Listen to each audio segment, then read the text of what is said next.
What can I say about this week's guest? Well, I think it's fair to say that he's Canada's most accomplished and recognized radio broadcaster. I mean, he's the only one that I know of that's recognized by the Rock and Roll Hall of Fame. I'm Daryl Spring. Welcome to Daryl Talks to Bands. David Marsden is best known as the creator of CFNY in Toronto and led it during its most revered and influential time, the 1980s, when New Wave and all the wonderful but mostly ignored post-punk music needed an outlet. He gave it one. And if you came of age in the 1990s, Marsden hired some of the city's most prominent electronic music artists at NY that went on to do great things in the rave scene in Toronto. It would be impossible to try and think of someone that is more well-rounded or that has had more impact to the music and content industry in Canada. Here's a few things that come up in our discussion. Pink Floyd's first show in Toronto. It may have been years later if it weren't for him. In 1965, he was the only one willing to interview the Rolling Stones. We'll also talk about how an on-air bit led to brown paper bags, sometimes filled with drugs, being left for him at the station by listeners. He's one of 4 broadcasters featured in the documentary I Am What I Play, which, as the title suggests, is about really standing up for what you believe in, credibility, and trying to push things forward, which he continues to do to this day at nythespirit.com. We'll talk about all of this stuff, and I hope you enjoy it as much as I did as I talk to David Marsden.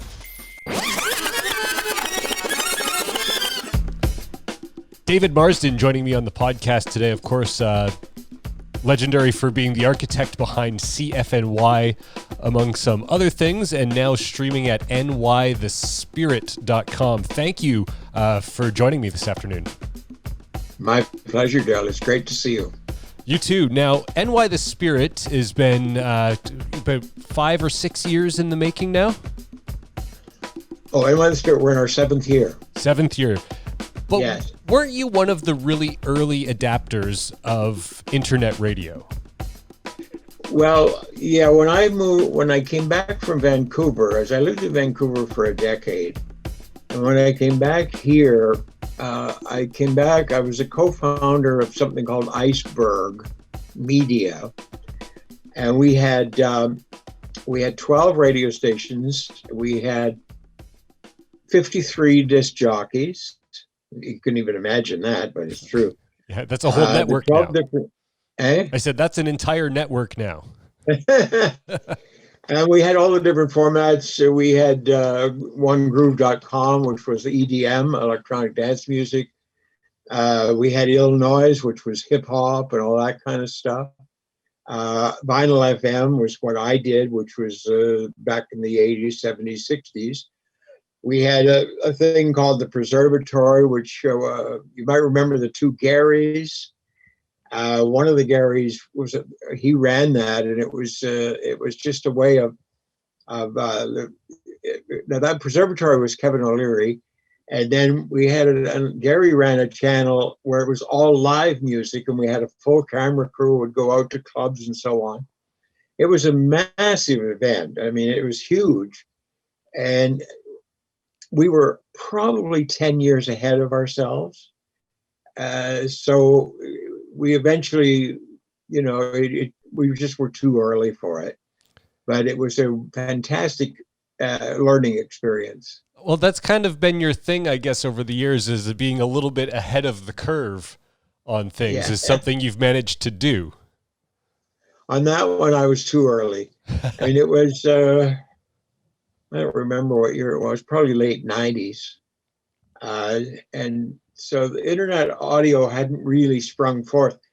I remember sitting in a meeting and I had a flip phone. You remember those? Oh, yeah. Yeah. And we were in a meeting in a boardroom, and I took my little flip phone out of my pocket and I said, folks, one day soon, and I flipped over my little phone. I said, one day soon, we'll be listening to all this on this device.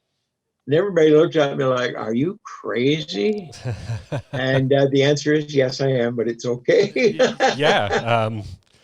That's quite the the forethought at that point. I know there's an interview with Bowie from like 97 or 98 or 99, somewhere around that time.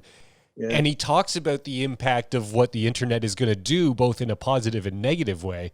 And when you watch that through the lens of like, 2020 and 2021, you just kind of think like, holy shit, he nailed it, So, well, David Bowie was usually ahead of his time, in wonderful ways, I might add. Of course, yeah. Unfortunately, he left us much too soon.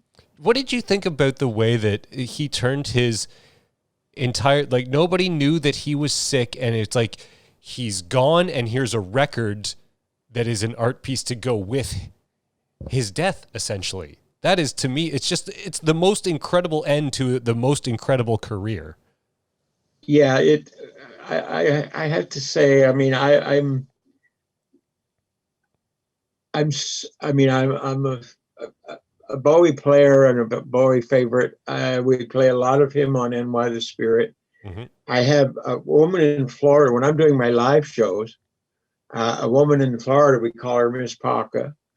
I don't have any playlist when I do my shows, as I think you know. Yeah, you never have. And so I'm ad-libbing them. And she sits in Florida and she writes down all the songs and the artists as I play them. And then she publishes that. And the reason I bring her up is that she is probably the number one fan in the world of David Bowie. I mean, she has everything. I connected her with John Rowlands, who took all those great pictures, that the Arrow picture and all that. Yeah. And he was doing a gallery show somewhere in Florida, and I had Miss Parker and John meet. Oh, that's great. And she ended up buying a bunch of the pictures. That's really neat. See, that's the power of content and music and bringing people together and everything that's positive about that. That's a really cool story. I love that. The thing, the Black Star album, it was made well ahead of him leaving us. Nile, I believe it was Nile Rodgers, was the only person who was allowed to know about it. But the timing of it was, what's the word? It was almost eerie, I think, like the timing of it was. Yeah. I mean, it's remarkable. What can I say? And Black Star, of course, if you listen to the 9-minute version of that song, I mean, it's all there. Yeah. Everything you ever wanted to know. Yeah. And the of course, video, I don't know too. if you know, but Elvis Presley also had a song called Black Star. Okay, I didn't know that. I mean, Elvis has got 10 million songs, but so. Yeah. But whether there was a connection, I do not know. No. No, that's interesting. I just, the video that went with it was really, I mean, it's a tough listen. It's not the easiest listen, that record, but, it's very powerful stuff. I mean, just to imagine someone doing that with their own death is, something only Bowie could do, I think. Yeah, it's, I mentioned Miss Parker, and she's unable to listen to that album. Yeah. It's that strong for her. I've had the good fortune, as I'm sure you have, of seeing David Bowie live several times, and he was constantly in evolution. Yes. When he reached an evolve, he would begin anew and immediately. Right. Now, I ran into David Bowie once.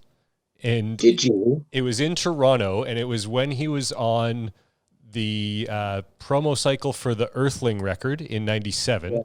And there was a song on there called Little Wonder, which was a drum and bass song. And that was also the album that had I'm Afraid of Americans with Trent Reznor. And we went to a rave at the Masonic Temple at Yonge and Davenport. And I guess he was in town for promo doing something. And there wasn't any big international DJs on the lineup or anything, but all of a sudden a security detail comes walking down the hall. And that gets some attention. Who's that? And as he walked by, I remember one of my friends said, "Oh my God, that's David Bowie." Yes. And I was like, "Yeah, right." And entail right away. But yeah, he just kind of was there to take in some of the music and took time and said hello to people, shook hands. It was a surreal event. It's one of those things where I tell people this story and you get that look like, sure, you met David Bowie at a rave. Yes, of course you had did. those a few times. I don't know if you remember Nick Charles.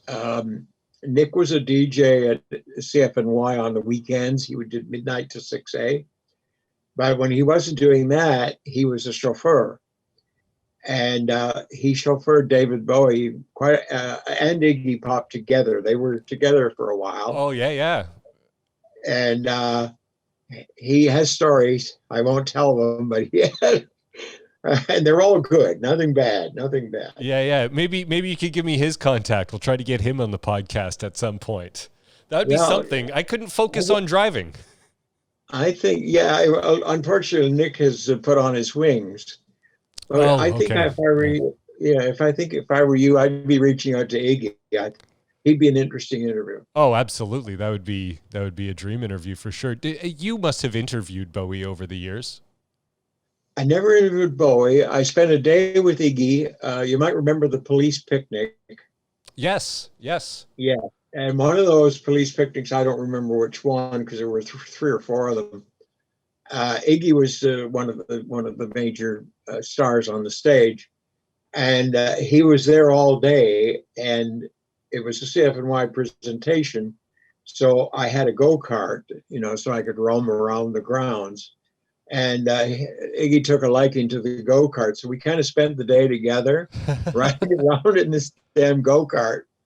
And it was quite an experience, but he's a really level, just a guy, just a guy to hang out with. Yeah, as opposed to the manic madman on stage. I'm a big fan of Queens of the Stone Age and Josh Homme, and they did a record together, Post Pop Depression, that I thought was quite good. Is a very interesting listen.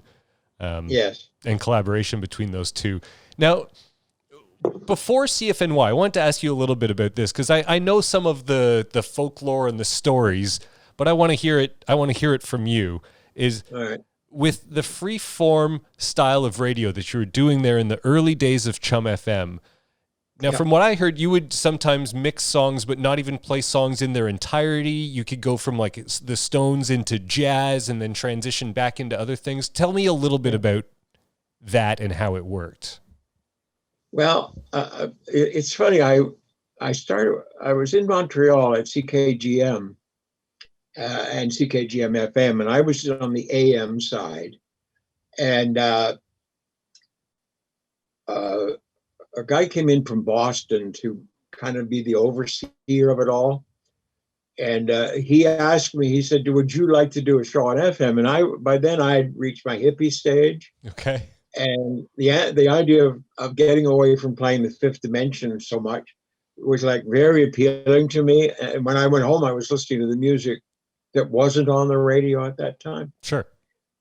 And so I had come up with this notion that I could combine 4 or 5 different styles, genre of music, folk, rock, whatever, and make it work together. And that's really where all that started. Was in Montreal it's now called Chum FM, but at that time it was CKGM. It was the first, I would call, freeform alternative rock station in Canada. I mean, it was so freeform, Daryl, that if you were on the air doing your show and it wasn't working, the mixes weren't working, nothing, you were allowed to open the mic and say, "That's it today, I'm leaving." Wow. And the next guy will be in 2 hours. So what happens in that? What happens in that 2 hours then? Do they have someone there? Just dead air. Really? Yeah. Wow. It was a major freak zone. I remember one morning I was subbing on the AM, and I was getting all these. It was a Saturday morning, and I was getting all these calls on the phone saying, "There's something wrong with the FM. It's a jumble, it's a mumble or something. You should go check it." after about 20 calls, I walked across to the FM studio, and I walked into the studio, and I won't name the guy because he's a good friend and he became a tremendously successful broadcaster in America. And I look at him, and he's got all three turntables going, and they all on the air. He's got all the cart machines. He's shoving them, and he's playing everything all at the same time. Plus, he has an open mic. And when one album finishes, he tosses it in, and he's knee deep and ankle deep in albums. And I said his name. I said, "Are you okay?" And he said, "Haven't you heard?" And I said, "Heard what?" And he said, "The world is ending at noon hour, and I have to play all these music so people won't have the loss of hearing them when the world ends." Oh, boy. Well, obviously, he had taken a couple tabs of acid on his way into the psychedelics station. there, yes. The story that I heard, because I actually went and I called somebody, I said, "You better come in and help him."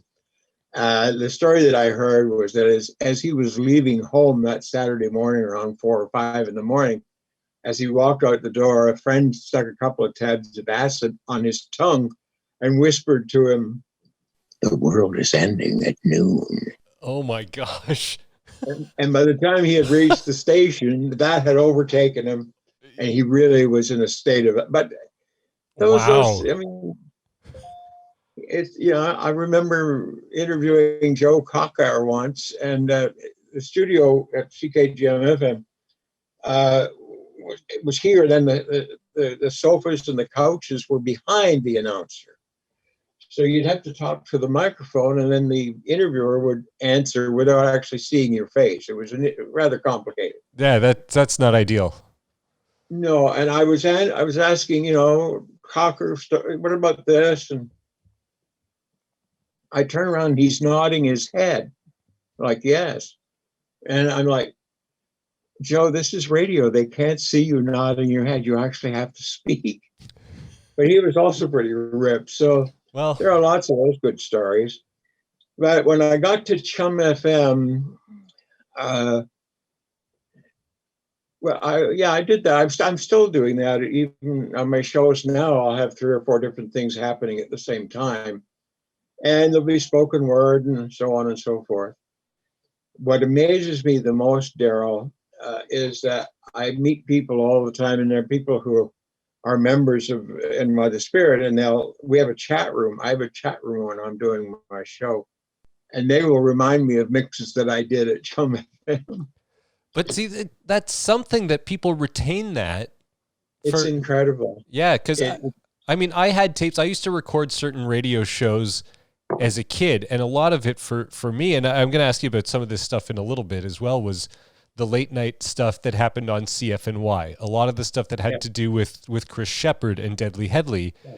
And to me, that just opened up an entire new world that I had no idea existed. So I recorded those shows, and there's certain mixes because I listened to them 100 times, that stick. And even to this day, there's certain songs I'll hear that, and in my mind, it goes into the next song from that cassette that I recorded as a kid. Yes. Yeah. Well, I mean, for me, that's what radio is supposed to be. Radio is supposed to be something that opens up your creative processes, your mind, the music that you hear, whatever the DJs are talking about. That to me is what radio is. Radio is this wonderful communication device. It has in large part moved over to, So to me, radio is something that you have to tune on, and you learn something or you feel something. A lot of that has moved over to the internet. That's where I was going before. A lot of it has moved over to the internet. Unfortunately, you also have internet sites that are all they're doing is playing songs with 5 seconds in between each song. I mean, that's about as creative as nothing. I find it rather disturbing, actually. I can do that myself at home. Well, Spotify or whatever can play one song after another for you as well. There should be something in it for the listener that they can't get somewhere else.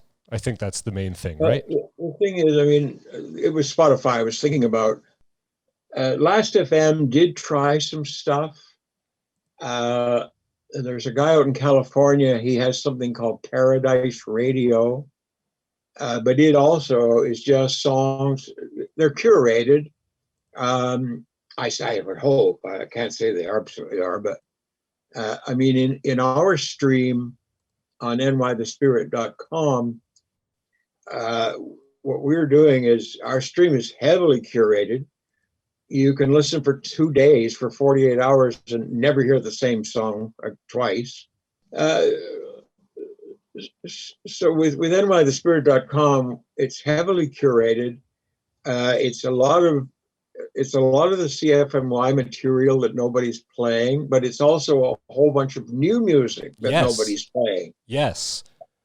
I mean, I keep hearing people grumbling, oh, no good music. Oh, the world's ending. There's a whole lot of good music. You just have to look for it or find a place where you can hear it. And quite frankly, if you want to hear just the same 10 records over and over and over again, well, you can turn on your radio, or you can go to Spotify and pick out your 10 favorite songs and play them over and over and over again. But I believe in introducing people to new music, to expanding their musical choices.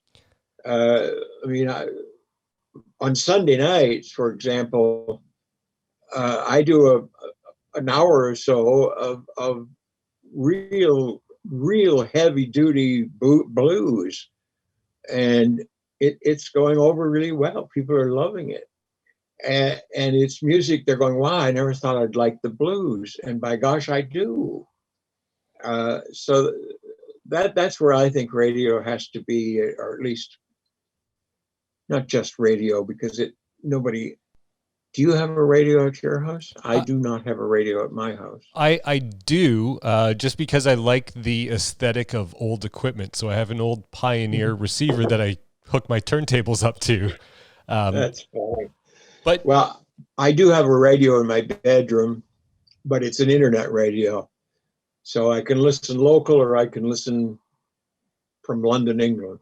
Yeah, I think that music discovery, that when I was on radio, is always something that I tried to push and move forward, because that's really what, if you can give context to an unknown record, that might create an attachment to it, whereas the consultants or the general programming philosophies are that familiar good, unfamiliar bad. But yeah, I do not understand that theory. I didn't understand it when I started out at CKGM in FM in Montreal. I didn't understand that. I mean, Chum FM at the point when myself and Jim Bauer, I mean, it was just, you know, you had Pete and Geets. mm-hmm. It was just it was an incredible variety of music. Larry Green was doing jazz. It just was phenomenal. David Pritchard was doing overnights. He was like, wow. And we knew something. We knew we had something going on. We felt good about it. And we felt like, okay, people, I mean, when I was at Chum FM, I don't know what year it was, but Pink Floyd were going on tour, and this was before the big album came out. And you know, this was back in the Yumma Gumma stage. Okay. And I called the promoters, Gary, no, not Gary, I can't remember his name, Michael Cole and David Walensky, and I said, "What are you going to do about Pink Floyd?" And they said, "Oh, we're not going to book that one." Because they won't sell any tickets because they're not big. And I said, okay. And I immediately went on the air that night, and I started a petition. I asked people to write letters and sign petitions in high schools to get Pink Floyd into Toronto.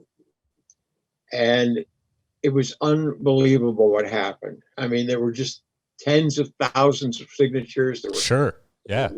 boxes of letters, everything. And so I went out to Michael Cole's office one afternoon or something, and I had this big box, and I just dumped it on his desk. And he freaked out. He said, "What's that? Why are you doing that?" And we were good friends. And I said, "Because this will tell you that you should put Pink Floyd into the Gardens." And as I say, this was before Dark Side came out, so Sure. Pink Floyd was still kind of exclusive.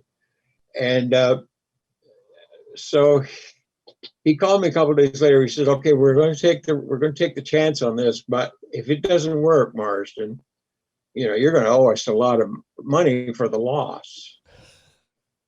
And so anyway, in those days, tickets went on sale on Saturday mornings, and you could phone or you could go line up and buy them because there was nothing like there is today. So anyway,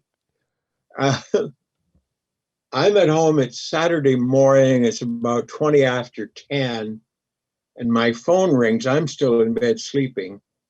My phone rings, and and David, it's Michael.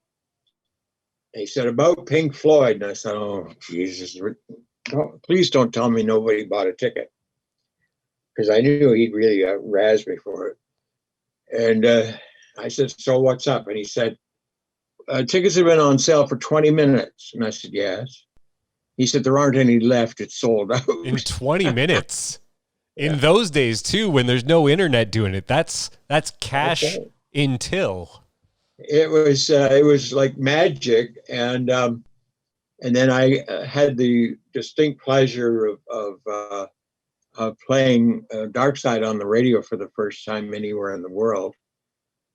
And then I had the distinct pleasure of being able to MC a few of the Pink Floyd concerts.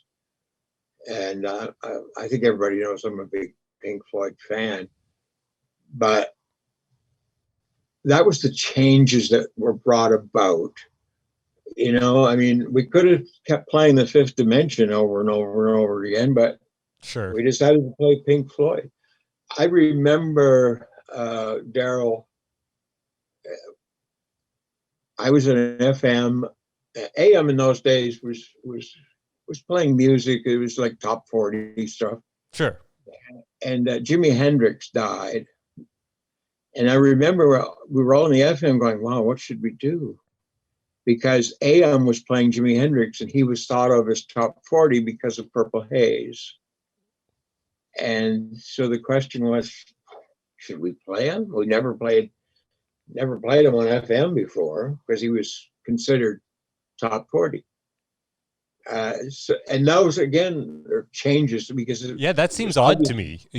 Hendrix totally seems like an artist that would have lived on FM in those days with it's more experimental. It's not just a 2-minute or 3-minute crafted pop song. And I mean, Purple Haze is pretty rocking for top 40. What happened is very interesting because you've hit on the nail on the head here, because once in FM we decided it was okay to play Jimmy. That's when people found out that there was all this other Jimmy music that was a long way away from Purple Haze. Right. Yeah.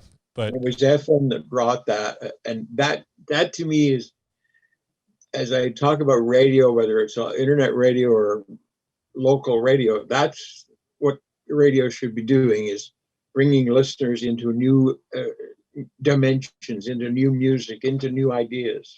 Yeah. We're talking... I look like that guy, whatever his name is. I could get you a mortgage. Now, we're hitting on the difference of AM and FM back in those days. And there's a great sketch on SNL of Dan Aykroyd where he's a radio jock and he's doing both an AM show and FM at the same time. And the AM, he's supercharged, and then he switches over to FM and, "Hey, how's it going there?" And I know that. I know it well. And I sometimes think that it might have been Dave Mickey versus David Marsden. Yeah, well, that's where I was going with this, is because in the CKEY days. Now, was it David Mickey because of CKEY as well? I'm sorry again. Because Mickey would end with CKEY, and those were the call letters of the stations. Was that No, by design? it was interesting. I mean, the name Mickey is actually. I grew up in foster homes, so that the name was actually Michie, a Scottish name, and that was the name that I was given in the foster home.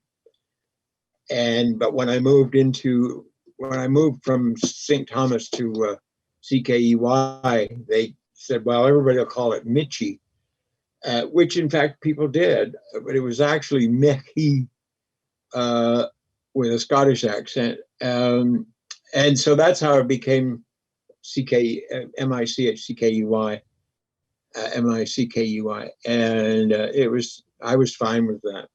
And married me. You made. I mean, I left the foster home when I was 16, 17. So.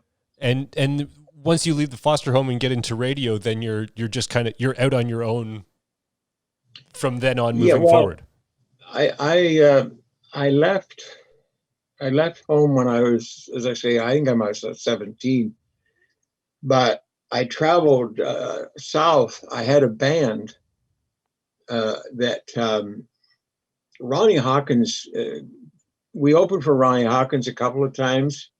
The band was called The Revels, Revols, which is lovers spelled backwards. Yeah. Okay. And Hawkins fell in love with this little band that I had. And are you the singer in this band? I'm sorry? Are you the singer in this band? No, I was the piano player. I was really their manager. Okay. Although I do play keyboards, but the keyboards in that band were played by a guy named Richard Manuel, who you may know from the band. Yeah, okay. I was going to say Richard Manuel. I know that name. The band, yes. He was our keyboard. Kenny Kalmusky was a bass player. Kenny went on to be with the Great Speckled Bird, Ian and Sylvia. The guitar player, originally it was John Till, who ended up with Full Tilt Boogie with Janis. Oh, wow. Okay. Yeah. But when we traveled to Arkansas, we were all kids. And John Till was 15, I think, or 14 at the time. Wow. And his parents wouldn't let him leave high school or let him leave school. So we found another guy by the name of Garth Pico, who he's an incredible guitar player. And off we went to Arkansas, the six of us. The lead singer's name was Doug Rhodes. And off we went. I bought a little car, a little Plymouth, and off we went to Fayetteville, Arkansas, where we played in a club that Ronnie Hawkins owned called, I think, the Rockwood. And we were there for a year or so, and then we came back north. And at that point, I really wasn't interested in being involved with the band, with the group rather. So I said, I'm going to go do my radio thing, because that had been my dream since 13 years of age. And they all went off and did their thing. And of course, they did very well. I mean, sure. Yeah. I mean, Till was Ronnie Hawkins' band for a while. And then of course, Ronnie's band broke away from Ronnie. And that's when Richard, and those guys, they went to Woodstock, New York, and with Bob Dylan, and that's when they created the band. Yes. And I mean, hang on, I just saw something I've got here. I'm not sure where my camera is. Tell me if you can see a little over to your left. Other way. Keep going. The other left? Put it in front of your face a little bit so we can see it. There you go. Now straight forward. There it is. Okay. You know who that is? Not enough to make out who that is. No, who is that? That's a 14-year-old Richard Manuel. Oh, wow. There you go. it's a photo that that I have had for quite some time, and I just happened to look up, and it's sitting right there. sitting right there. Yeah. Now, But it's unfortunate that Richard took his own life much sooner than he should have. how young was he when that happened? Well, he came up here. I was doing the Casby, so it was mid '80s. So he'd been probably 40, maybe 30, 40. He did. He. I was giving a Lifetime Achievement Award to Ronnie Hawkins. Yes. And I called Robbie and I said, could you come up and present it to him? And he said, Beak, Richard's name is Beak, by the way. That's what we all call him. And he said, well, David, Beak's in a little bit of trouble with booze and drugs and whatnot. I think you should call him and try and help him. So I did call Richard in Woodstock at Big Pink, and he came up here and did that. I've been kicking myself ever since because we were all pretty close together. I mean, we traveled when we lived in Arkansas. On the weekends we would go out and play all the universities and the frat houses, and so when Richard took his own life, it was only a few months after he had been up doing the Casbys. And I kind of felt bad that I didn't see how much trouble he was really in. Yeah. Because the longevity of the friendship, I might have been able to say something. Yeah. I it's tough to look back at that. I mean, I know, I'm close to someone that you hired at the Edge and was around. I was an employee of the Edge when Martin Streak took his own life. And the number of things that you replay in your mind, I could have, because I was there when the day that he got let go. I was in the elevator and this hand jammed in the elevator to stop the doors from closing with this. Who is it? This is Martin Streak. Oh, yes. And so he had his severance package or whatever in his hand, and he's like, and he just looks at me with it, and I'm like, you're kidding me. Yeah. I don't know whose decision it was. I suspect I know, but it was the worst decision of their lives for whoever they are. It's funny that you tell that story about the elevator because I was doing some DJ stuff over at Andy Pool Hall. Yeah, Martin used to go there all the time to play pool. Yeah. Yeah. Well, one night I was there. It was a Wednesday night, I believe. And he comes in and he comes up on the DJ stand and he gives me this big hug. As Martin would do, yeah. And then he whispers in my ear, I've just been fired. Yeah. And so I said, well, I'll help you. What do you because I was the only, he actually said, I've just been fired and you're the only person who ever interviewed me for a job. That's true, right? Because he came he started driving the truck for the Video Road shows as a kid, basically. Right. Yeah, he was 17, I think, at the time. Wow. 16, 17. And anyway, I said, well, let's have a cup of coffee and I'll help you find your way along. And he said, great, but I'm going to LA for 2 weeks. And I said, okay.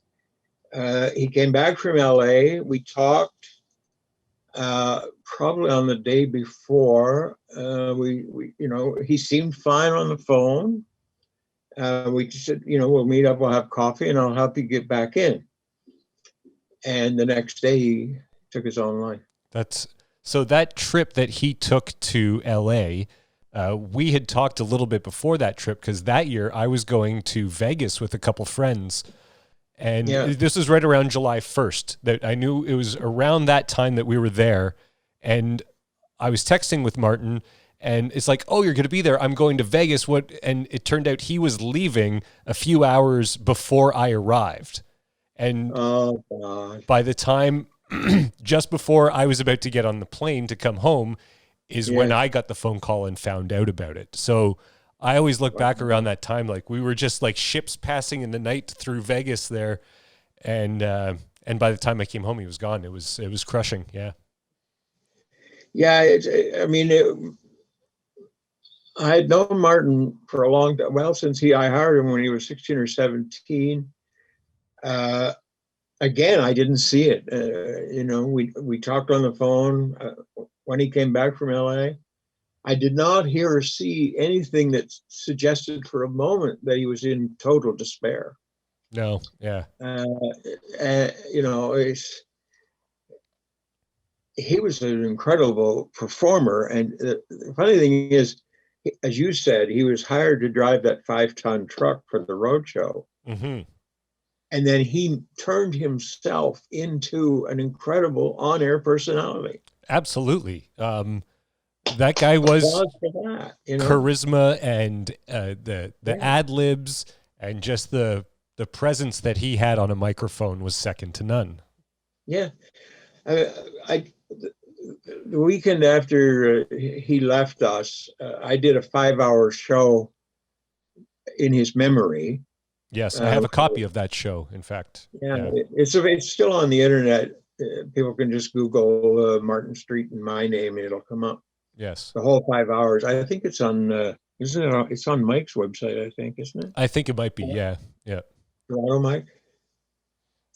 So you have that show, huh? I do. I downloaded that show. I've listened to it a couple times because you have to prepare yourself to sit down and listen to that. Yeah. I also have a couple of things that I saved off the logger tape from when I worked at The Edge. I was the guy who got to fill in for either Martin when Martin was away, which is not intimidating at all, of course. And also for Craig G, who was the DJ at that time. Right. So I was kind of the backup for either of those two guys. So I got to, work with Martin as a DJ and him being the host, which is one thing. And I'll never forget what he said to me. He's like, he looked at me very seriously and said, "Listen, people think I'm the guy DJing the music at this, so don't fuck up." And he was dead serious. He was dead serious. And that, Oh, yeah, he would. No, he took he was very serious about what he did. Yes. Yeah. He was a professional, consummate pro. I remember I was sitting in my office at CFNY, and I don't know if you were ever at the Brampton building. Not inside. There was a very long hall that ran the whole way, and it led off to offices and studios and so on. And I hear somebody running up and down this long hall going, "I got it, I got it, I got it." And I'm thinking, what the hell? So I leave my little office and I go out, and Leslie Cross, who was my exec assistant, I look at her, I said, "What's going on?" And she said, "Martin just got his chauffeur's license so he can drive the 5-ton truck." And he was celebrating it like it was the biggest deal on earth. Oh, because that made him an asset to the station then, for sure. Yeah. Oh, that's great. There's so many great stories about him. I know you've contributed. There's a documentary that's in the works about Martin that I think you've spoken to Will about as well. Yeah, I think I have. I do a fair number of these things that happens, I guess, when you get older. Martin was, you've made a couple of just incredible hires when it comes to especially the performers who were in the clubs and on radio, which is something that always appealed to me because I came up as a DJ kind of in the rave scene before I got onto radio. And so I've always looked at those. And Don Burns is another one, probably the most the most accomplished example of that. My idea with hiring has always been simply to find people who have a hidden talent they may or may not know they have, and then move back and let them have room to find that talent. And it happened with Martin. Chris Shepard, I was doing Saturday nights, and my COVID hair just keeps getting in my mouth. I was doing Saturday nights and doing programming and operations 5 days a week, and then having to come in Saturdays was just more than I could handle. Sure. So I thought what we need is a dance. So I I started going around to all the clubs in Toronto that were DJs, and there were lots of them in those days. Oh, for sure. Yeah. Yeah. And the guy that struck me the most was Chris. And I had him come to meet with me, and I hired him. And the night before his first show, he came in and he said, "David, I don't know anything about radio. I just haven't got a clue what to do." And I said, "Well," I said, I gave him 2 points of advice, and he kind of smiled about them. I'm not going to tell you what they were. You won't say them? Yeah. Anyway, he smiled about it, and it took him 2 or 3 weeks, but he picked up on it brilliantly. He developed a Southern accent for some reason that I never quite grasped. I was going to ask if he had that in the very early days, or if that was something. I was going to ask if he had the full Shep voice in the early days, but I guess that developed over time. That I do not remember. The thing, that voice, Yeah. That I think he developed over time. That's something you do when you put on headsets, as you know. Yes. Yeah. But I mean, he turned himself into. I haven't seen him in a number of years. He is one of the. He is one of the most sought after interview guests for so many people that I know that would love to speak to Chris Shepherd. And he's just this enigma now. Somebody on Facebook mentioned that they had his email. So I said to somebody, I said, could you please send Chris my email, and because I'd like to chat with him. The last time I saw him was on Yonge Street. He had the buns looking like Mickey Mouse on the Love Inc. days, I guess. Yeah. Chris still is. I mean, this was only a couple of days ago that I asked to have him share my email with him. He really went into seclusion. I think I know why, but it's not for me to make a presumption. I mean, he did Love Inc. and all that kind of stuff. He's a brilliant guy. Yeah, for sure. I mean, Chris Shepherd, it was one of the, like I said, and for me as a kid, hearing those shows is what. Well, first I was kind of getting into DJing because I had some friends that were doing that. Is when I was growing up, kids were buying turntables. Not really, they weren't buying guitars. Like at least in my friends, and yes. And we would call it was house party music. So usually it would be, there's house and dance music, and then there's some hip hop and reggae. That's what would be played at house parties when I was a teenager. And then I discovered the electronic music through, like I said, the late night live to airs, which started on CFNY and then migrated over to Energy 108 when Scott Turner, everyone did that. And Scott, same with Burns. I mean, Burns, of course, I during the 70s, I had a client who liked Don Burns' voice. So wherever Don Burns was, I would have to go to him to get the commercials done. And for a while it was Pittsburgh. He was in Pittsburgh, then he was in Dallas, and like a radio guy, he was moving around. Yeah. And this was over a period of years. And then he ended up in San Diego. That was the best. I liked that part the best because I would fly out once or twice a month and have beautiful weather in the middle of winter, and all expenses paid, first class. Oh, perfect. Yeah. So we got to know each other over those years. And when the opportunity came I knew I was getting ready to leave NY.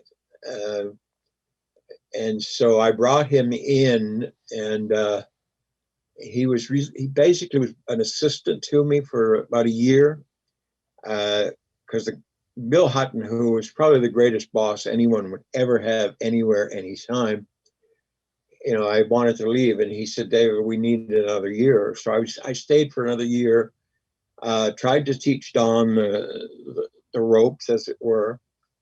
But he did well. But then, of course, they had new ownership, and that's pretty hard to beat. Yeah. And he went off and became a pretty major EDM guy too. Calling himself Dr. Trance. As a kid, I knew of him as Dr. Trance first, and then it wasn't until after that someone told me, "Oh, that's Don Burns," and I remembered him from being on NY, and then it was like, "Oh, he's the voice of TSN too," and then I was just like, "Yeah, he was. He was the voice of Global too for a while. Mm-hmm.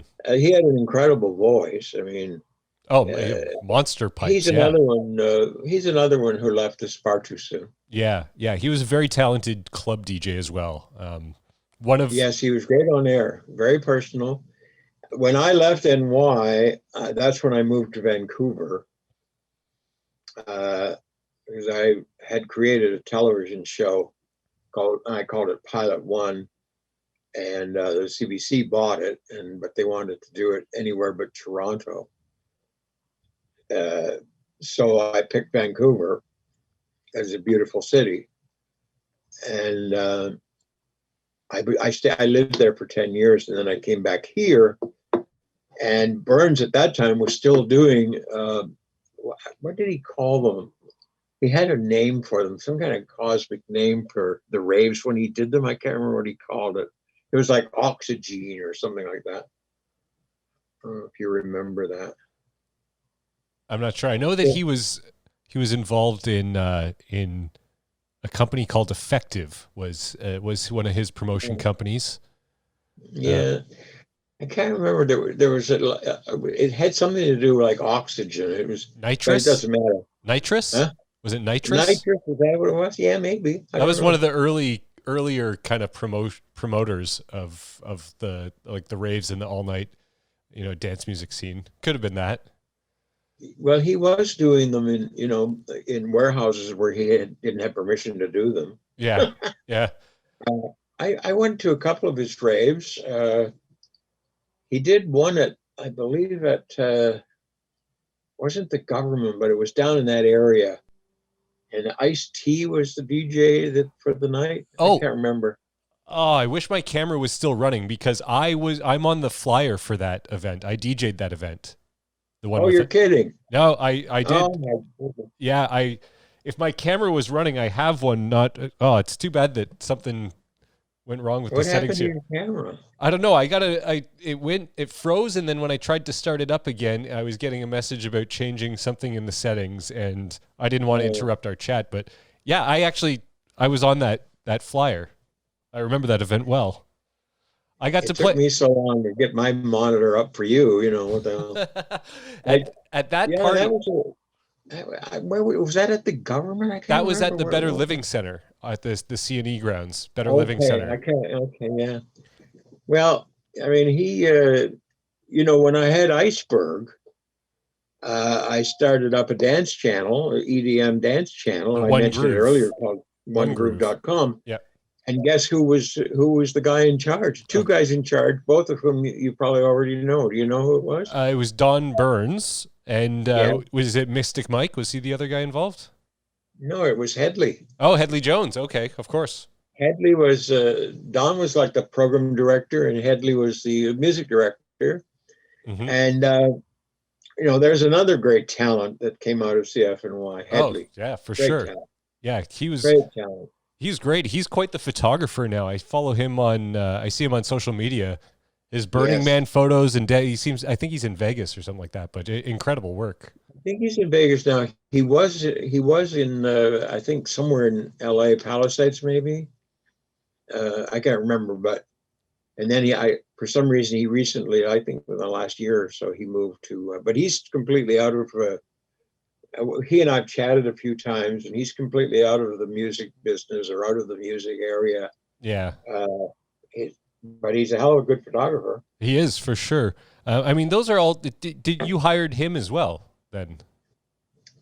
Yeah, I did, but it was so early on in the experience of CFNY I mean, there was the original, the little yellow house part of CFNY, we call it. Yep. We were located in this little house, this little yellow house, dirtiest place on earth. I've heard that. Yeah. And that was Daddy Cool was there then. That was where I brought in people like Jim Reed and Jim Bauer. I think Headley came in around that hour, around that time. And then when we moved to the building on Kennedy in Brampton, that's when I brought in Pete and Geets. That took me 6 months to put them together. Because one was the engineer and one was at Chum FM. Is that how that came together? Well, originally, that's how it started. Peter was doing his own show, and he had some kind of a complication with the turntables or whatever. He called for the engineer, whose name was David Haydu. David came into the studio, and while he was fixing, Peter would be on the air, and Geets was in the background saying, "I'm the engineer, but I don't drive the train." And from that, Bob Lane, who was a PD at that time at Chum FM, he heard this, and he was falling apart laughing. And I wasn't at Chum when this happened, but I heard the story, mostly from David. I'm quite in contact with Geets quite often now. Okay. He's rebuilding all of this studio for me. As a matter of fact, we got stopped down because of COVID. Right. Okay. But so anyway, they started to do this shtick, and Lane said, "Well, this is great," and they made a deal, and Pete and Geets became quite famous. Actually, Peter left us a number of years ago, of course. Yeah. I mean, Kevin O'Leary was their producer. Yes, not the dragon Kevin O'Leary, a different Kevin O'Leary. No, not him. No, not that blowhard. No. I would never have hired somebody like that. I don't suppose, but I don't think he'd be interested in being part of CFNY or any other. No, I saw him one day on the street. The bald, I'll call him the bald Kevin O'Leary. I saw him on the street one day, and I said I was standing talking with Roger King, who produced the movie that I'm in, I Am What I Play. A great film, and, yes. Yeah. And as Kevin approached, I said to him, "Why are you so nasty to everybody?" And what did he say? He looked at me and he said, "That's why they call me Mr. Wonderful." Yeah. That was it. Yeah. And Roger said, "Do you know him?" I said, never met him in my life before. Well, if you get to ask him one question, that's a pretty good question to ask, I suppose. Did you ever make any bad hires? Was there any complete? I mean, you don't have to name them, but it seems that you've hired some pretty. I name them. That's true. You've hired some legendary people. Yeah, I mean, it's. One wonders, did they become legendary after or before? Well, I think after. I mean, certainly in the case of someone like Martin or someone like Chris Shepard. Yeah, I mean, the Pete and Geets, they were already stars. When I hired them, Peter was working at Chum FM, but David had moved to Q107.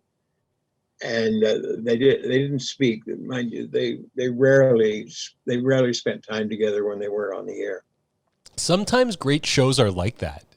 They're either like really tight or they just save it all for the microphone. No, they were. I mean, I don't want to give you all the stuff that I won't say anything that would hurt them in any way. Of course. They did not speak when they weren't on the air. Yeah. So it was, I mean, that was the professionalism of them, is they could be non-friends off the air. 6 o'clock on a Monday or Tuesday or Wednesday morning, bang, there they are. And you think they're the best of buds. That's professional. Yeah, definitely. There's talent, professionalism, and a lot that goes into being able to pull something like that off. Okay, those blues guys, Sonny Terry and Bronnie McKee, they wouldn't even stay in the same hotel when they were on tour. Oh yeah, well, bands, yeah. I mean, yeah, put them on stage and boom. I don't know. I can't say that, the fact that a lot of the Chris's and the Martins and all the rest of them became amazing. I don't know. well, you hired Alan Cross when he was really kind of, unknown, a guy who broadcasted in Northern Ontario or something. He came from Kenora, I think, right? Like, and look at Alan now. Well, it's funny. That was the last hire I did at CFNY was Alan. And at that time, I was beginning to bring Burns in so that he would be the leader. Yes. And he came to me one day and he said, "There's a guy." We had an opening, and I don't remember why, but we had an opening. Earl Jive is another one, by the way. But we had an opening, and we were looking to hire somebody. And so Don and I worked, listened to a few tapes and whatnot, and we decided that this guy was going to be the guy that we would talk to first, this guy being Alan. Mm-hmm. And I said to Don Burns, I said, "Okay, I want you to do the interview. It's on a Sunday. I'm not in the station. I'm at home. I'm living up in Caledon." I said, "If you think the guy is good, then bring him up to Caledon and we'll have another chat at my place." Okay. And he did. Alan came in. He had like this massive sort of afro thing going on. I don't know where it came from. He was wearing a white sports coat like it was the 1950s. And I thought, what in the world? And we sat down and we chatted in my home. And after we chatted, I said, "Thank you very much." And I said to Don, "If you want him, go ahead. He's yours." So that's how Alan got hired. But he was my last hire. Yeah, I remember he told me the story was his first day on the air at CFNY was the day that they broke ground for the Sky Dome, I think. Yeah. Really? So that was 86, in and around there? Well, I left there it had to be 88 or 89, because that's when I left. I left around 89, and he was only hired a matter of a month or two before I left. So I don't know when they broke the property. Or maybe it was when it opened. It was something about maybe like the first day that it was something around the Sky Dome, I remember he said to me. But again, another guy who went on to, heights far greater than most in the business are able to achieve. Yeah.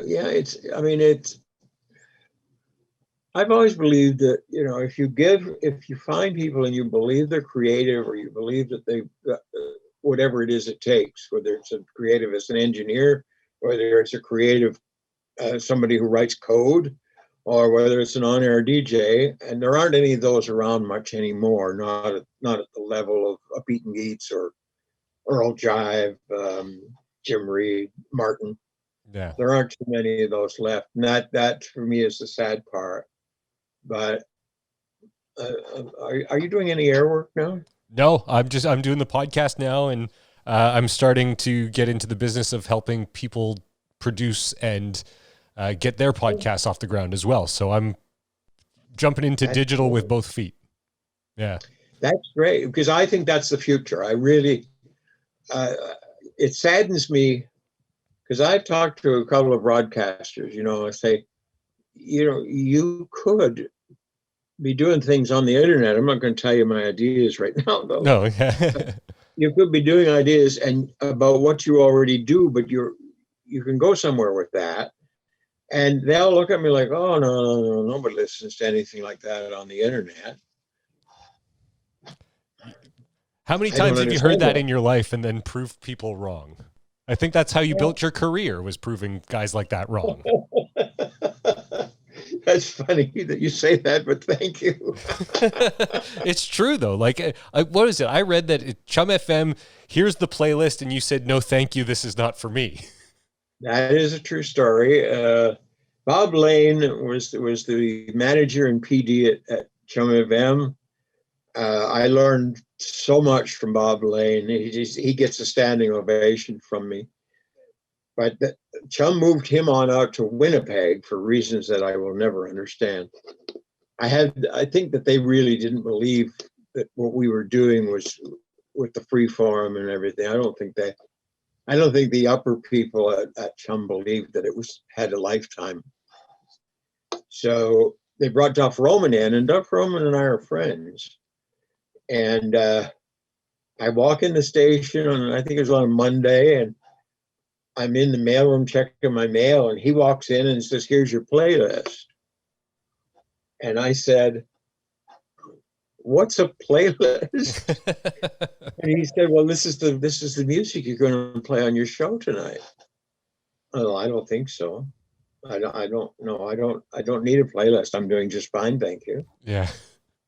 And he said, "Well, from now on, you have to follow a playlist." I said, "Well," I turned around, I walked upstairs to Fred Sherratt's office, and I sat down. I said, I told him the story about the playlist, and Fred Sherratt was a vice president, very influential guy at Chum FM, at Chum Radio. And he said, "Yeah, apparently they're going to put playlists in, David. What?" I said, "How long would it take for you to accept my resignation?" And he sat there and he looked around, about 30 seconds passed, and he said, "How about now?" Oh, wow. Yeah. And I mean, I had pretty good ratings at Chum FM. But the one thing they did do that I will always respect them for, and I do respect the whole Chum operation because it's a great one, but they allowed me the 2 weeks to have the 2 weeks notice. They allowed me to do it on the radio. Not many people get that. No, I think it was the first and last time. Did you have anything up your sleeve for that last show? Well, I had something up my sleeve for the 2 weeks because they said you can't talk about the fact that you're leaving. You're just going to disappear. And but CBC had for about 6 months, they shot a 30-minute doc about from what I do when I'm off the air and so on. And they followed me around for weeks. Okay. So I called the producer when Sherratt said, we'll accept your resignation. Now, later that day or some other day, next day, whatever, I called the producer of this documentary. And I said, when is it playing? And he said, "Oh, it won't be for 2 or 3 weeks." I said, "You're going to have to move that up." And I told him why. And he said, "Oh, it'll be on the following Sunday." So that Sunday was going to fall right in the middle of my 2-week leaving Chum FM. Oh, okay. So they had the documentary done, and I can't remember either the beginning or the end. I went into the studio and I did a little clip saying, this is what's happening, and I'll be leaving Chum on such and such a date, and so on and so forth. So I didn't say anything on the air that I was leaving, but it was on the CBC on the video, and it was pretty well promoted. So I think it ran on like a Sunday night or a Saturday or a Friday. I can't remember. So I got the word out to people that I was leaving. And for the 5 days following that, I used to do this thing about brown paper bags. Excuse me. I don't know if you would know about the brown paper bags. Well, that's how I gave away the prizes. Okay. People would win. They'd win something in a brown paper bag, but they never knew what it was in the brown paper bag. Okay. So sometimes I would have a winner and I would just put a head of cauliflower in the brown paper bag. Yep. And of course, in those days, the brown paper bag was primarily what guys used to drink booze on the street. So they could hide it a little bit, right? Yeah. Yes, yeah. And that's where I got the idea. The idea came to me one night. I was in the studio and I was doing a show, and I used to smoke 3 packs a day, and I had gone to Becker's just up the road there from Chum FM, and I bought my 3 packs a day, and they put them in the Becker's bag, and it was sitting on the near the board, and I looked at it, and I'm on the air, and I said, "What's in the brown paper bag?" And that's how it all started. People were like, "Wow, what is in the brown paper bag?" So if I was giving away concert tickets, they would be given away in a brown paper bag, all that kind of stuff, albums, whatever it was. It's something that's memorable, right? Like anything to be memorable with an audience, it's all about those connections. I still get people asking me what's in the brown paper bag.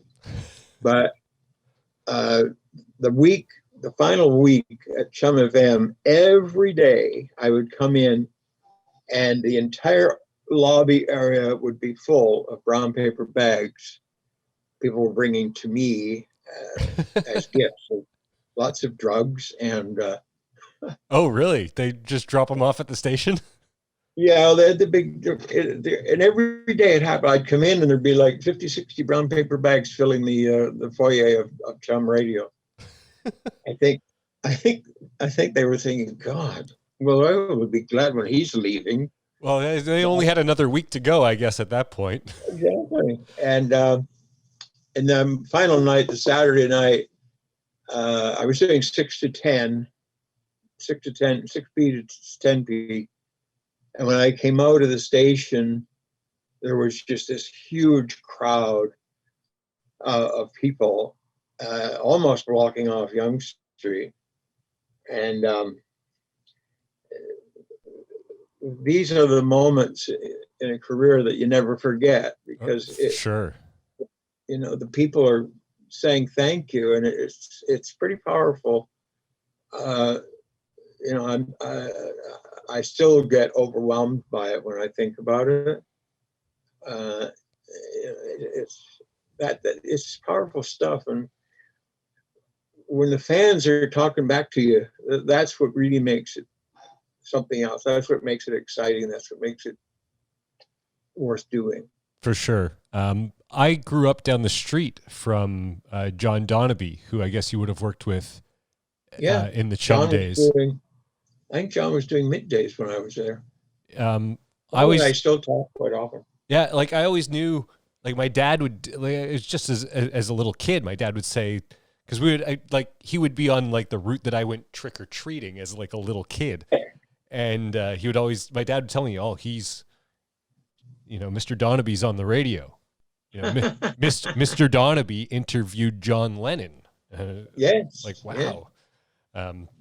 But I guess. So did you live near Port Call? No, in Scarborough.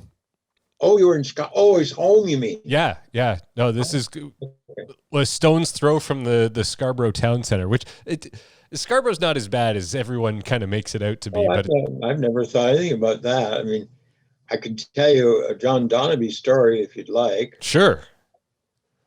And the reason I asked, I don't know if you know what Port Call was, just south of Chum FM. It was a very fancy brouhaha kind of dining room. All right. And it was like a place where you had to wear a suit to go there, one of those kind of places. Yeah. And Bob Lane decided to have a DJ dinner around the Christmas season just to say thanks. And so we all gathered, Pete and Geets, Jim Reed, John Donaby, Jim Bauer, David Pritchard, and all the others, Benji Karsh, of course, who was the music director. And we were all in this lovely table. There were probably a dozen of us. And the waiter serves the first thing up on the menu that was served, because it was pre-selected, was vichyssoise. Do you know what vichyssoise is? I do not, no. Vichyssoise is a soup. I think it must be French with that name. But it was served, and it was beautiful. And Donaby takes a spoon, takes a little bit, and he says, waiter, my soup is cold. Well, the one thing you have to know is that Vichyssoise is always served cold. But Okay. John didn't know. And the entire table went into collapse, like, and poor John. It was so embarrassing. I don't know if he would remember that, but he's a good guy. He's a good guy. Oh, for sure. Yeah. He's been sharing some great photos from back in those days and some of his interview experiences over the years through his Facebook page, which have been great to see. He was doing middays, so he got most of the interviews, actually. Because that's when the artists weren't on a stage, so they would come into the stations. I think he just put up didn't he put up a picture on Facebook that he had just turned 70? He may possibly. Oh no, that was Jim Reed. Yeah, that was Jim Reed. Sorry. Yeah. Anyway, the last photo I think I saw, he posted one when Fleetwood Mac came through at Chum FM, I believe. And then someone said, "Oh, no picture with Lindsey Buckingham." And then he had another one with Lindsey, but it was out in the parking lot. So, well, I mean, yeah, my most memorable interviews when I was at Chum FM would have to be Johnny Winter would be number 2, and Frank Zappa would be number 1. Okay, yeah, that would have been. Well, Zappa came in. He had 20 minutes for the interview, and we talked. And 2 hours later, he said, "I think I'd better get going." It was. He stayed with me for 2 hours. We had just such a wonderful time. It was an interview I shall always remember. Do you have recording of it? You know, when they were closing down Chum,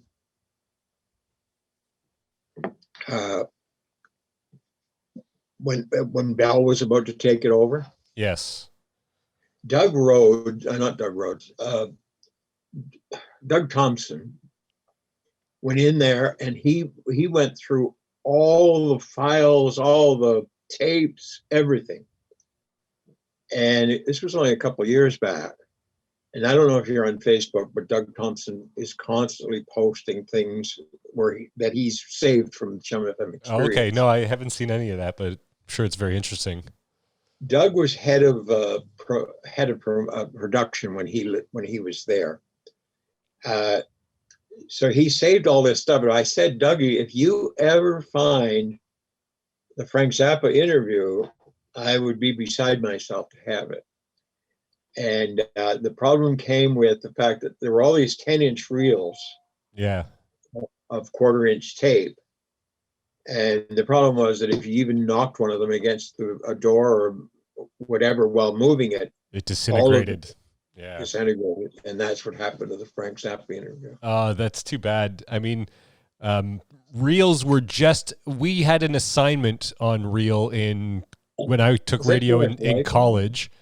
And they were I think I uploaded a couple commercials off a reel at my first radio job, but that was about the extent. Everything's been digital. Because I'm a pretty good archiver of things like that. Like I would go in, if something great happened on the air, I would grab that half hour off the logger tape or whatever, so I could have it. Because those things are, I mean, you hold them dear in your memory. So, and like you would love to have that, right? So I envision myself with some of those things, nothing as legendary as Frank Zappa. But I've seen, I think there's a lot of that. There's a guy that I know who owns Number 9 Studios over on Girard, not Nimbus 9, but Number 9. Mm-hmm. It's owned by George Rondina. And they do conversions from tape to hard disk or CD or whatever you want. And I've never had him do anything because everything I had was on tape is falling apart. George Rondina, by the way, has a group called the George Rondina and the Imagination Machine. And their music is so good. I don't understand. There's two groups I can think of right off the top of my head. I just don't understand how radio is missing this music. It is outstanding. Yeah, where do you find most of your music? Because I always discover artists when I've listened to NY the Spirit. So where do you go to find great new music? Well, a lot of it is sent to me by the musicians themselves or their record label. I also do searches. I'll do search. I'll put in just a single word in the search, like, well, for this instance, I'll say EDM, and that brings up all the EDM that's ever been made, and then it takes hours. You sift through it, yeah, just very organically. And then there's another thing that disc jockeys have, or people, music directors. There is a website out there now that you have to have permission. You could probably join because of what you do, but you sign into there. Oh, BDS Nielsen. Yeah. Yes. Yeah. I do. So I do that quite a bit, but it's really about searching. Yeah. I mean, the Rondina is the Imagination Machine, and then there's another band called Slave to the Square Wave. I don't know if you've ever heard of them. I have heard of them. Fantastic. Yes. They've got like 10 albums out. Their most recent album is just a mind boggle. It's so good. So I put George Rondina and Rob Stewart. Rob Stewart is there's two guys in Slave to the Square Wave. One is Colin and one is Rob.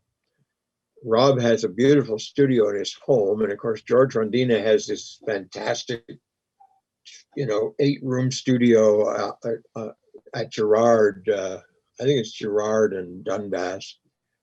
So I put the two of them together, and Rob's taken one of George's songs and remixed it.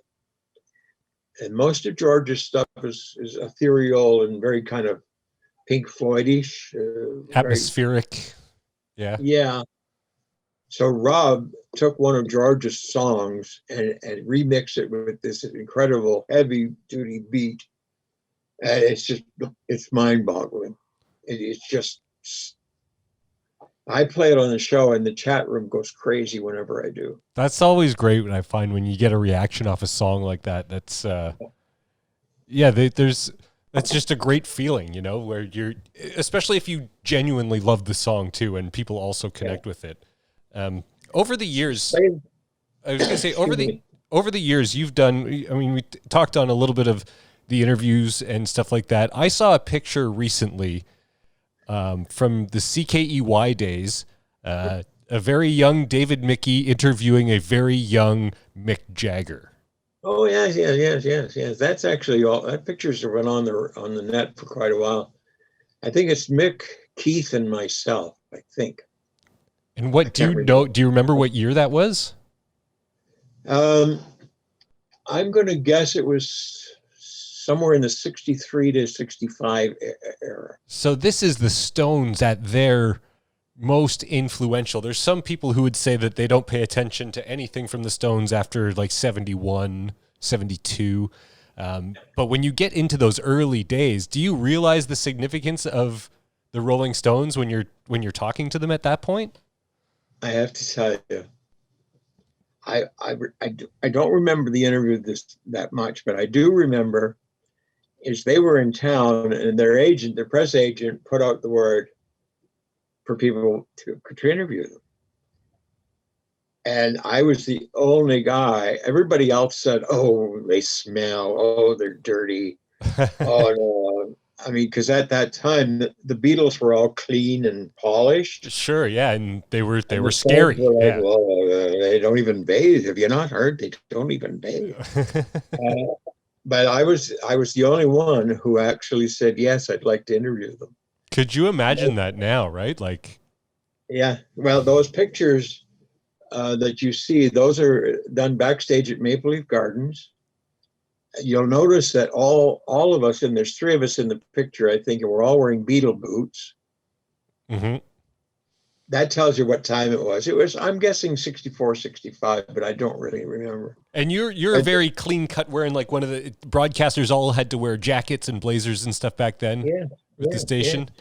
Yeah, I always wore very loud ones. I was kind of ahead for Don Cherry and I have a thing. You know what? I have seen some of the footage from the Casbys, and I do remember seeing you in some very reflective, very loud, bright jackets, for sure. Yeah, I did that. I'm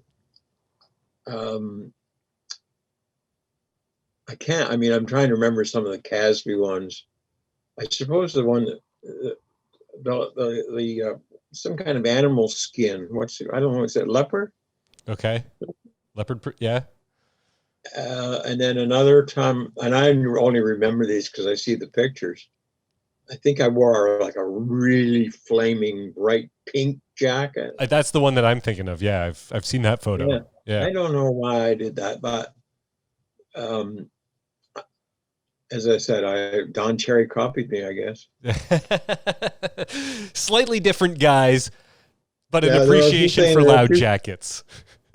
There are a few things about me that Don Cherry would not be very happy about. You know what? And that's probably a good place to be. And that's his problem, not mine. Absolutely. Well, my gosh, I mean, I think I could just keep talking to you for days and days about your journey through through radio and music and content and all of the different ways that you've approached and succeeded at that. Is there anything that you have left to do that you're like, I need to do this in my career? There can't be. I can only tell you that a month or so back in 2020, I was with my doctor one day, just getting some prescriptions or whatever. And I said to him, I said, doctor, I'd like to live forever. Sure. And he kind of smiled. And 2 months later, I saw him again. And I said, last time I was here, I said to you that I wanted to live forever. And he nodded. And I said, but since that time, I've realized something. And he said, what? I said, if I'm going to live forever, you also have to live forever because you look after me. But in terms of, I'm really happy with what we're doing with NY the Spirit. It's growing. It's reaching people. As I say, it's not for everybody. I mean, if you want to hear the top 40, then NY the Spirit is not for you. Right. But if you want to hear a lot of great music that you have either forgotten or that you remembered and it doesn't get played anymore, or some incredible new music, then NY the Spirit is for you. What's beyond that? Oh, I've got a couple television ideas that I'd like to sell.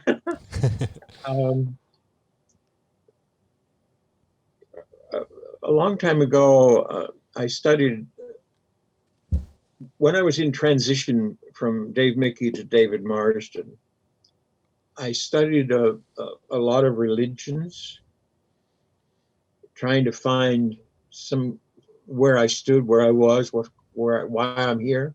Okay. And one of the religions that I studied, of course, was the Buddha, and trying to live in the moment. Yes. Literally in the moment. And whatever happened 10 minutes ago that's over. And what's going to happen 10 minutes from now, that'll be fun.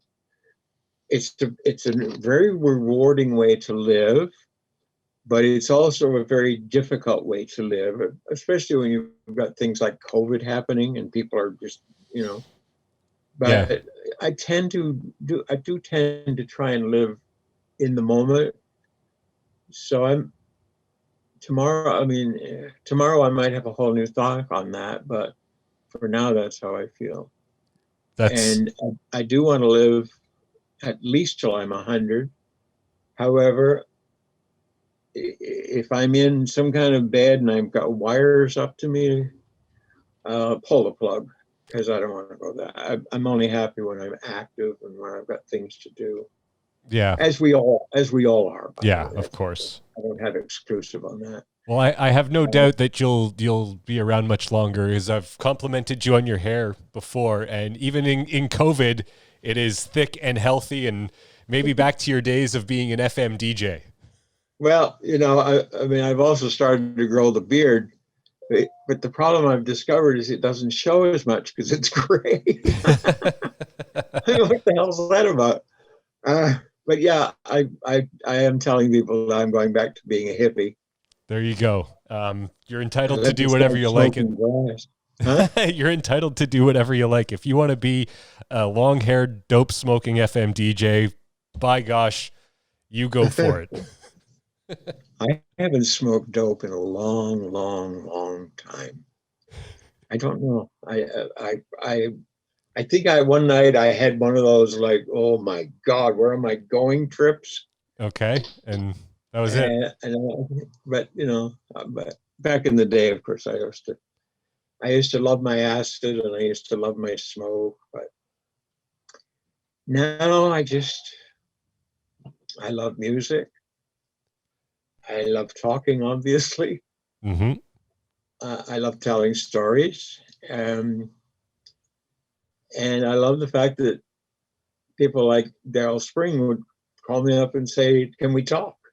Well, that's really exciting. Well, thank you very much. I will probably contact you again in the future and do this, and hopefully that'll be in a post-COVID world when there's some live music also happening as well. I think we all need some of that. Yeah, it's very, I mean, I see it a lot on Facebook, people moaning and groaning because they don't see live music, and I totally understand that. I fear, however, that the longer we are in this space of lockdown, this space of being told to stay home, that it may begin to feel so comfortable that when live music comes back, well, I don't feel like going out. And that does concern me. My hope, and I've said this with a couple bands, because I talk to a lot of independent bands on my podcast as well, is that when it starts up, it's not going to start big. It's probably going to start small. It's going to start on local levels. And that could be great for independent local bands because they're so underappreciated. There's so many. I was blown away by the amount of great bands that there are in Ottawa, which is always viewed as this kind of sleepy government town, the town that fun forgot. And that all of those things are kind of true about Ottawa, but there's a very vibrant music scene here, and like with rock bands, there's a lot of pop acts, there's a great metal scene, and I think there's got to be a way to appreciate them because people aren't going to be touring. Maybe there's a little bit of regional movement. Bands from Ontario will tour around, but big scale tours aren't going to happen. So that's my hope. Well, what you're saying about Ottawa is true of most cities, and in fact, some towns. Every city across Canada, and indeed the U.S. and Britain and all the rest of the countries, there are artists, single or artists working as bands. They're everywhere in these small towns, and some of them will become plateau. Some of them will become, or one of them or two of them will become as famous as a Queen or Freddie Mercury or whatever. Mm-hmm. The general for the past decade, it's always been a band had to tour to really make it. If they wouldn't tour, the record label would say, no, we're not interested in you. Yeah. And so one can only hope that the fact that people can't tour anymore won't allow the record labels, small, large, and independent, to say, if we can't tour, we can't sign anybody. I mean, that would be terrible. Yeah, I think it's the self-releasing and all of that, and without touring, I think it's a really tough state of the union, so to say, for the major record labels. It's become very hard on artists, independent artists in particular, because playing the club down the street or across the town or in the next city, whatever. That was how they became known. And as you say, I mean, I know several bands up north in the Sudbury area, Mm-hmm. and they're sitting at home thinking, I'd really like to play. Yeah. And and of course, if they're not getting observed, if they make records or release CDs or whatever, most of the radio stations in this 2020 or 2021 will just say, "Oh no, I haven't heard of them, can't listen." Yeah. And that's the radio station's loss, by the way. That's the radio station's loss. Yeah, I always tried to here. There's with the local bands, tried to give them a push when I had the ability as a programmer, and it makes a connection with your audience too, because it shows that you care about where you live. You know, like here's the great music that you love, but here's some bands in your backyard that you should like too. Yeah, I think that's important. Well, I totally agree, obviously, but why do they do it? Love it. Because they love doing it. Because the music is like the center of their lives. Yeah, I've said that, like, even if, you know, guys who used to play hockey or play sports will play in these beer leagues as they get older, right? I feel that, like, there's a lot of touring musicians or, you know, bands that play in bars and stuff like that, that no one's out there making money or making a living off that if they had to pay into some sort of a league to keep doing it, they would do it because that's their thing that they're passionate about and want to do. Yes. Yeah. Well, you know, there is one other aspect to this, and I'll go back to Slave for a moment, is when they put an album up, they make it available on all the platforms so that you can buy it. Yeah. And they're doing pretty well that way. They're doing actually really well that way. Mind you, as I said, this is their 10th album. So they're 10th or 11th. So they've gathered, you know, a nucleus of fans. Yeah. Whether it's 200 or 2,000. But and of course, when a new album comes out, they spent a year making the album, by the way. Yep. People buy it. And so they're able to live somewhat from that money. And so that is the opposite side of the coin, is that the new technology has been kind enough to deliver ways for people to do stuff, even in a lockdown situation, that we could never have done before.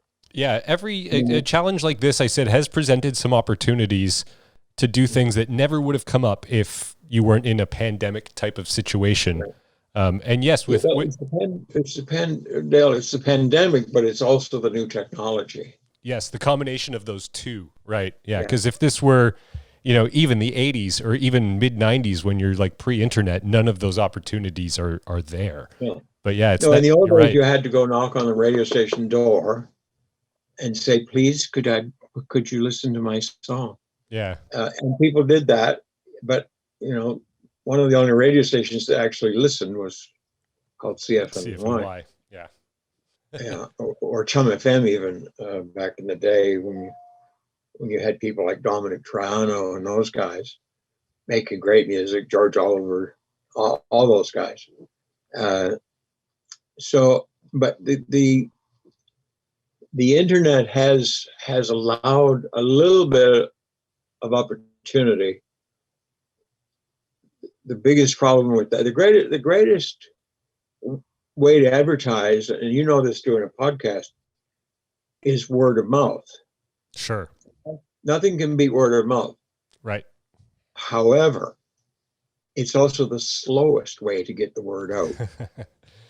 Yeah. Because you'll have 10 friends in a group, and then one of those friends has to go join a new group of friends and tell them about it. And it takes a long time. It's a very honest and wonderful way to do it, but it's very slow. But community building is what, if you're in the content game now, building your community is what it's all about. You know that for sure from doing nythespirit.com. Are you still going live weekly at NY The Spirit? I do Saturday and Sunday nights, 8 till midnight. I do 4 hours each night. Saturday is a little more partyish with my mixes and so on. And then on Sunday, I pull it back. And as I mentioned earlier, around 10ish, I go into a blues period. And then in the last hour, I'll really pull back and just, what I say on the mic is that and it's true, I'm getting people ready for whatever's going to happen on Monday morning, and that's just how I feel. That's how I tone the show. Yeah, being in the moment. You're living in the moment through your radio show. Thank you so much for doing this. Like I said, I probably will reach out and we'll do this again because I think there's conversations that could be never ending with you. So thank you so much for being on the podcast. Oh, it's been my pleasure and my honor, and I'm so pleased that you invited me. I really am.